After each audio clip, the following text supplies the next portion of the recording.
Sir నమస్కారం sir. నమస్తే sir, Jaganmohan Reddy గారు మరి విదేశాలకు వెళ్ళే ముందు రోజు ఐపీఆర్ టీమ్ని కలిశారు సార్. అక్కడ తను గెలుపు పట్ల అయితే ధీమా వ్యక్తం చేశారు. 151 సీట్ల కంటే పైనే వస్తాయి, 22 ఎంపీ సీట్లు పక్కా మనం గెలవబోతున్నామని చెప్పేసి చెప్పడం చూస్తున్నాం. మరి గెలుపు పట్ల ఆయన ధీమా వ్యక్తం చేస్తున్నారు కాబట్టి ఖచ్చితంగా గెలిచే అవకాశాలు కనిపిస్తున్నాయా? మీ ఒపీనియన్ సార్ ఆయన వ్యాఖ్యల పైన. అంటే ఓడిపోతున్నాను అని చెప్పడు కదా ఎవరు, రిజల్ట్ వచ్చే వరకు అవును, గెలుపు మీద ధీమాతోనే ఉంటారు ఎవరైనా. ఇలాంటి సందర్భం ఒకసారి నందమూరి తారక రామారావు గారికి వచ్చింది. ఓకే, 83 జాన్యువరిలో ఆయన సీఎం అయినప్పుడు రిజల్ట్స్ రావటానికి ఇలాగే గ్యాప్ ఉంది. పోలింగ్ అయిపోయిన తర్వాత ఆయన ఒక మాటనే అందరినీ ఆశ్చర్యపరిచాడు. ఒక బలమైన ప్రతిపక్షాన్ని రుచి చూపించబోతున్నాం కాంగ్రెస్ పార్టీకి అన్నాడు ఆయన. ఓకే, అంటే మేము గెలుస్తున్నాం అనలా, ఒక బలమైన ప్రతిపక్షాన్ని రుచి చూపించబోతున్నాను కాంగ్రెస్ పార్టీకి అన్నాడు. రిజల్ట్స్ వచ్చినాయి, ఆయనే గెలిచాడు, ఆయనే సీఎం అయ్యాడు. ఇలాంటి సందర్భం ఆయనకి 2 సార్లు జరిగింది. 94 ఎన్నికలప్పుడు కూడా ఆయన హంగ్ ఏర్పడబోతోంది ఆంధ్రప్రదేశ్లో అన్నాడు. తెలుగుదేశం పార్టీ గెలవబోతోంది అనలేదు, హంగ్ ఏర్పడబోతోంది అన్నాడు. బీఎస్పీ కొన్ని సీట్లు గెలుచుకునే పరిస్థితులు ఏవో కనిపిస్తున్నాయి అన్నాడు. అంటే కాన్షీరామ్ ఆంధ్రప్రదేశ్లో 2-3 సార్లు పర్యటించాడు. అప్పుడు ఈ పర్యటనల ప్రభావాన్ని రామారావు జాగ్రత్తగా గమనించాడు. గమనించి దళితులు కన్సాలిడేట్ అవుతున్నారు అనేది ఆయన ఫీల్ అయ్యి దళిత ఓట్లు మనకి వ్యతిరేకంగా వెళుతున్నాయనే విషయాన్ని ఆయన యాక్సెప్ట్ చేసి బీఎస్పీ గనక కొన్ని సీట్లు గెలుచుకుంటే కాన్షీరామ్తో సయోధ్య ఏర్పాటు చేసుకోవడానికి ఒక ఏర్పాటు కూడా చేసుకున్నాడు ఆయన. ఆ సందర్భంలో కూడా నేను గెలుస్తున్నాను అనలా. రిజల్ట్స్ వస్తే ఆయన అంతకుముందు గెలిచిన 2 ఎన్నికల కంటే ఎక్కువ సీట్లు గెలిచాడు.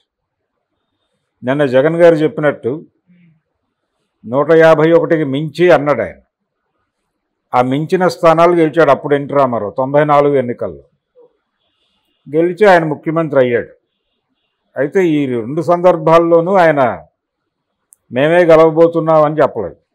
అయితే జనరల్గా అందరూ అలా ఉండాలని ఆయన లేదు. జగన్మోహన్ రెడ్డి ఒక కాన్ఫిడెన్స్ చూపించాడు ఆ రోజు.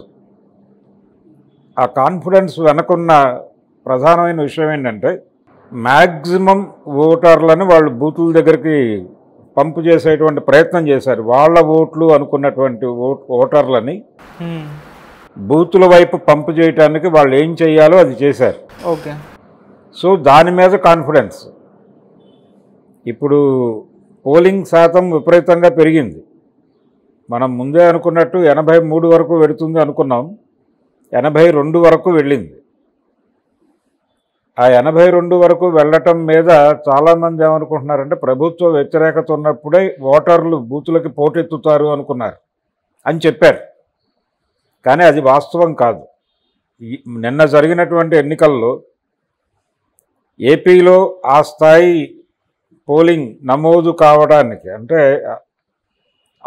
భారీ ఎత్తున పోల్ అవడానికి కారణం తెలుగుదేశం పార్టీ, అంటే కూటమిలో ఉన్నటువంటి మిగిలిన 2 పార్టీలని పక్కన పెడితే తెలుగుదేశం పార్టీ పర్టికులర్గా ఆ పార్టీ కోసం డెడికేటెడ్గా విదేశాల నుంచి ఇతర ప్రాంతాల నుంచి, అంటే ప్రవాసాంధ్రులు, అంటే దేశీయ ప్రవాసాంధ్రులు విదేశీయ ప్రవాసాంధ్రులు అందరూ కూడా కట్టకట్టుకుని వచ్చి ఓట్లు వేశారు అనే ఒక ఎస్టాబ్లిష్మెంట్ చూపించారు వాళ్ళు. హైదరాబాద్ నుంచి వరదలాగా బస్సులు వెళ్ళటం చూసాం మనం. ఇది ఒక ఫేజ్ మాత్రమే. ఇలాగే జగన్మోహన్ రెడ్డికి ఓటేయటానికి, వైఎస్ఆర్సీపీకి ఓటేయటానికి కూడా రథాలు కదిలినాయి ఇక్కడి నుంచి. ఓకే, ఏది నేను ఇందాక చెప్పినటువంటి జాతీయ అంతర్జాతీయ ప్రవాసాంధ్రులు కదిలారు. కదిలి అంటే హైదరాబాదులో పనులు చేసుకుంటూ అక్కడ పింఛన్లు తీసుకుంటున్నటువంటి సెక్షన్ కూడా ఒకటి ఉంది. జగన్ పోతే పింఛన్లు ఆగిపోతాయేమో, మళ్ళీ మనం ఇబ్బంది పడాల్సి వస్తుంది అంటే వృద్ధులైనటువంటి పేరెంట్స్ అక్కడ వదిలిపెట్టి ఇక్కడికి వచ్చి టిఫిన్ సెంటర్లు అవి నడుపుకుంటున్నటువంటి బ్యాచ్ ఒకటి ఉంది. ఇది బర్డెన్ అవుతుంది అనే ఉద్దేశంతో వీళ్ళందరూ ఏదో విధంగా రైళ్లు కడ్డీలు పట్టుకుని కూడా వేళ్లాడుతూ వెళ్ళిపోయారు. ఎవరు పిలిచినా పిలవకపోయినా వెళ్ళి ఓటేసి వచ్చారు. ఈ సెక్షన్ కూడా గణనీయముగానే ఉంది. రెండోది అర్బన్ ఓటు టీడీపీకి పడింది, లేకపోతే కూటమికి పడింది. రూరల్ ఓటు వైఎస్ఆర్సీపీకి మ్యాక్సిమం వెళ్ళింది. దానిలో కూడా కొంత కూటమి వైపు చూసింది అనేది ప్రధానంగా విశ్లేషకులు, అలాగే ఈ నిజానికి ముందస్తు ఎన్నికల ఫలితాలు ప్రకటించినటువంటి వాళ్ళు చేసినటువంటి ఒక ఎక్సర్సైజ్. ఓకే, అదే చెప్పారు వాళ్ళు ఓపెన్గా. నిజానికి 2019 ఎన్నికల్లో కూడా అదే జరిగింది. వైసీపీ గెలిచింది రూరల్ బ్యాక్డ్రాప్లోనే. అర్బన్లో మెజారిటీ టీడీపీకి వచ్చిన ఆ 25 సీట్లు అర్బన్లో వచ్చినవే. రూరల్లోనే వాళ్ళు భారీగా కోల్పోయారు. అక్కడే వైఎస్ఆర్సీపీ గెయిన్ అయింది, కొంత పర్సంటేజ్ అర్బన్లో వచ్చింది. అయితే ఈసారి అలా కన్సాలిడేట్ కాల. రూరల్ ఓటు ఎలాగూ వైసీపీ వైపే ఉంది ఈసారి కూడా. దాంతోపాటు కూటమి మీద వ్యతిరేకత చాలా స్పష్టంగా కనిపించింది. అయితే ప్రచారంలోకి రాలేదు. అది ప్రచారంలోకి రాకుండా అడ్డుపడ్డారు. తెలుగుదేశం పార్టీకి ఉన్నటువంటి మీడియా స్ట్రక్చర్లో నుంచి వాళ్ళు విపరీతంగా ఒక అభిప్రాయాన్ని ప్రమోట్ చేశారు. ఓకే, ఒక రకంగా చంద్రబాబు నాయుడు పుకారు యుద్ధం చేశాడు ఈ ఎన్నికల్లో. పుకారు యుద్ధం చేయటం ద్వారా గెలవగలను అని ఆయన బలంగా నమ్మాడు. అదే చేశాడు, గెలవచ్చేమో కూడా. ఈ పుకారు యుద్ధం ప్రభావం వలన ప్రపంచానికి అర్థం కావట్లా. పుకారు మేఘాలు కమ్మేసుకుని ఉన్నాయి అక్కడ. ఆ కమ్మేసుకుని ఉండటంతో క్లారిటీ లేదు ఎవరికి. అంటే ఏమో నిజంగానే జగన్మోహన్ రెడ్డి ఓడిపోతున్నాడేమో, తెలుగుదేశం రాబోతోందేమో అనేటువంటి ఒక అభిప్రాయం. ఈ పుకారు మేఘాలని కొంచెం చెల్లాచెదురు చెయ్యాలి అని కాన్షియస్గా ఆయన అనుకున్నాడు జగన్మోహన్ రెడ్డి. అనుకుని ఆ మాట అన్నాడు. గతంలో వచ్చిన 151కి మించి రాబోతున్నాయనే మాట. మించి అనేది కష్టమే. ఓకే, మించి కష్టమే, కానీ వస్తే 110 ఆ ప్రాంతాల్లో ఆగచ్చు. ఎవరు గెలిచినా అదే పరిస్థితి. తెలుగుదేశం కూడా భారీ మెజారిటీతో ఏమీ గెలవకపోవడం లేదు. ఒకవేళ గెలిస్తే వాళ్ళు కూడా అక్కడే ఆగుతారు, మ్యాక్సిమం 100. ఈ కండిషన్లో ఎవరి ధీమా వాళ్ళు వ్యక్తం చేస్తున్నారు. నేను గెలవగలను అని ఆయన మాట్లాడుతున్నాడు. మేము ప్రభుత్వాన్ని ఏర్పాటు చేస్తున్నాం, పవన్ కళ్యాణ్కి ఉప ముఖ్యమంత్రి ఖాయం, పిఠాపురానికి శుభవార్త అని రాసేస్తున్నారు కదా. అవును, ఈ పద్ధతిలో అయితే చంద్రబాబు నాయుడు మాటలు గమనిస్తే కాన్ఫిడెన్స్ లేమి కనిపిస్తుంది చాలా స్పష్టంగా. ఆయన కాశీ వెళ్ళొచ్చాడు. కాశీ పర్యటన సందర్భంగా ఆయన చేసినటువంటి వ్యాఖ్యలు కొంత కాన్ఫిడెన్స్ లోపించింది ఇతనికి అనిపించేలాగా ఉన్నాయి.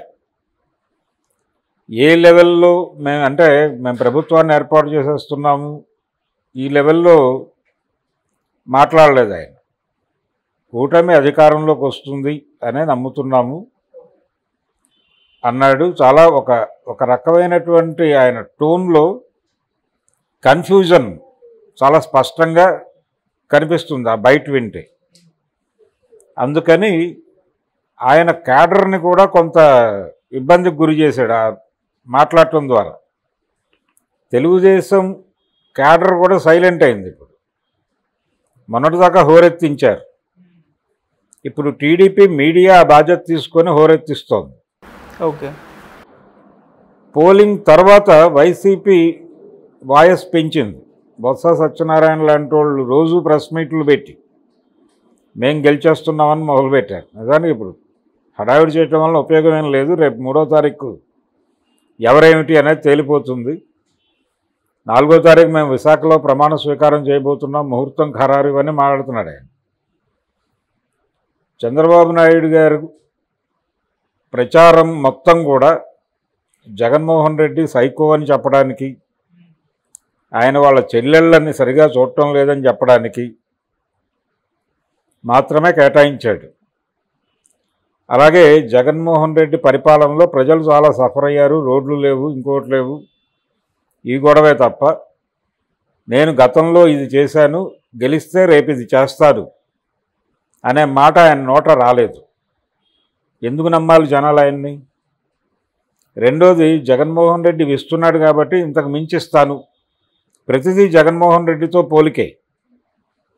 ఈ పోలికలు తప్ప ఆయన స్వయంగా నేను ఇది చేశాను గతంలో, అదే పద్ధతిలో రేపు మీకు ఇది చేస్తాను అనేది మాట్లాడాల. అలాగే 3 రాజధానులు అని మాట్లాడాడు, అమరావతి అని మాట్లాడాడు. ఫర్దర్ ప్రోగ్రామ్ ఏమిటి అనే దానిలో క్లారిటీ లేదు.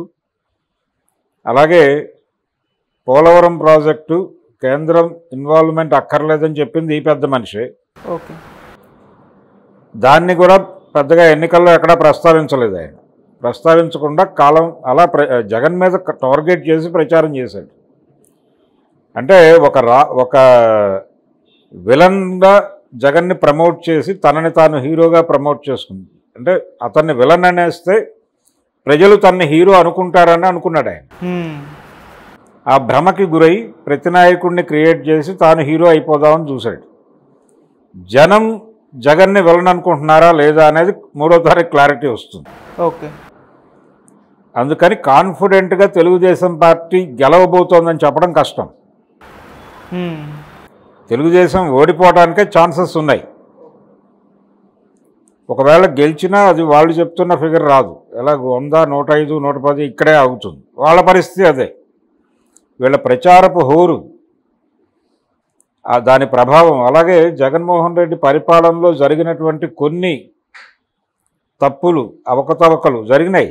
ఆయన పరిపాలనలో కూడా కరోనా టైంలో 2-3 డాక్టర్ల మీద ఆయన చేసినటువంటి విన్యాసాలు, వీటి ప్రభావాలు అవన్నీ ఉన్నాయి కదా. ఇసుక ధరలు, అలాగే లిక్కర్ గొడవ, ఇవన్నీ అవి వేయాల్సిన ప్రభావం వేసినాయి. అంటే సంపూర్ణ మద్యపాన నిషేధం దిశగా రాష్ట్రాన్ని నడిపిస్తాను అని చెప్పి నగదు లేకపోతే సీసా ఇవ్వము అని వేరే బ్రాండ్స్, ఈ బ్రాండ్స్ అన్నీ వాళ్ళ టైంలో యాక్సెప్ట్ అయినవి కావచ్చు పేర్లు. ఆ తర్వాత అసెంబ్లీ వేదికగా ఆయన ప్రకటించాడు. వ్యాపారం జరిగింది జగన్మోహన్ రెడ్డి రాజ్యంలో. సో దానివలన సఫర్ అయిన వాళ్ళు నెగిటివ్గానే ఉన్నారు ఆయన మీద ఇప్పటికీ. స్టిల్ ఆయన గెలిస్తే, అంటే ఏపీ బ్రాండ్స్ అనేవి ప్రత్యేకంగా మారిపోయింది జనాల వాడుక భాషలో. అంటే ఏం మాట్లాడుతున్నావు నువ్వు, జగన్ బ్రాండ్ దాకా మాట్లాడుతున్నావా అని ఒక ప్రోవర్బ్గా మారిపోయే పరిస్థితి తెచ్చుకున్నారు. సో వీటి తాలూకా ఫలితాలు అనుభవించాలి. దానికి కనీసం 50 సీట్లు వాళ్ళు సీరియస్గా కోల్పోయే ఛాన్సెస్ అయితే ఉన్నాయి. ఓకే, ఇదన్నీ బేరీజ్ వేసుకుంటే ఎవరు గెలిచినా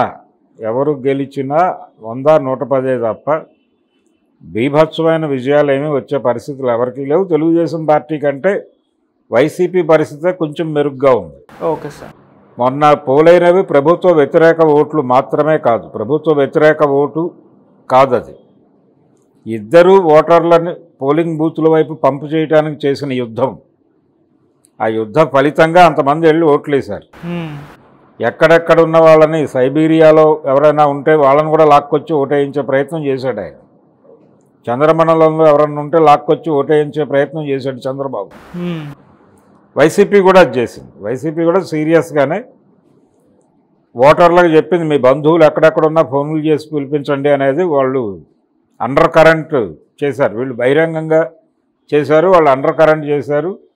ఇది కాకుండా రూరల్ ఓటర్లలో జగన్ పోతే ఇవి ఆగిపోతాయేమో అనేటువంటి భయం ఉండటం వలన వాళ్ళు ఫోన్లు చేసి వాళ్ళ బంధువుల్ని ఇతర ప్రాంతాల్లో ఉన్న వాళ్ళని పిలిచి వాళ్ళతో ఓట్లు వేయించారు. సో ఈ ప్రభావం అంతా ఉంది దాని మీద. అందుకని 82 పోలైంది కాబట్టి అది ప్రభుత్వ వ్యతిరేకత, మేము గెలిచేస్తున్నాం అనే సిద్ధాంతం ఇక్కడ పనిచేయదు. ఓకే, ఎడ్జ్ వైసీపీకి చాలా స్పష్టంగా ఉంది. టీడీపీ గెలిస్తే గెలవచ్చు అనే పరిస్థితి. జగన్ ధీమా వ్యక్తం చేసింది క్యాడర్లో మొరైల్ నింపడం కోసం, అలాగే ప్రజల్లో కూడా ఒక రకమైనటువంటి స్థైర్యాన్ని ఇవ్వడానికి చేసినటువంటి ప్రయత్నమే అది. అంతే తప్ప ఆయన 151 మించి అనేది నోటి మాటగా అన్నాడు, కానీ వాళ్ళ కింది స్థాయి నాయకుల్లో ఒక క్లారిటీ ఉంది. ఓకే, వాళ్ళు పర్సనల్ టాక్లో అదే మాట్లాడుతున్నారు, పవర్లోకి వచ్చే ఛాన్సెస్ ఉన్నాయనే మాట్లాడుతున్నారు. విచిత్రంగా కొడాలి నాని మాట్లాడటం తగ్గింది ఈ మధ్య. మళ్ళీ పాత పద్ధతుల్లో బొత్స సత్యనారాయణ ఒకటే మాట్లాడుతున్నాడు. పేర్ని నాని అప్పుడప్పుడు నోరు తెరుస్తున్నాడు. ఈ క్రమంలో భాగంగానే జగన్మోహన్ రెడ్డి లండన్ వెళ్ళిపోయాడు, ఇంక రాడు, ఆయన జగన్ మాల్యాగా మారబోతున్నాడు అనే మాటలు కూడా ఒక పుకారు తనకి అలవాటైన స్టైల్లో తెలుగుదేశం పార్టీ మార్కెట్లో పెట్టేసింది. ఈ హడావిడి ఈ డ్రామాలన్నీ చూస్తాం మనం. అలా జూన్ 3 వరకు ఇవి తప్పవు. జూన్ 3కి ఒక క్లారిటీ వచ్చేస్తుంది. తర్వాత ఆయన అంటే 30వ తారీఖే వచ్చేయాలి ఆయన షెడ్యూల్ ప్రకారం.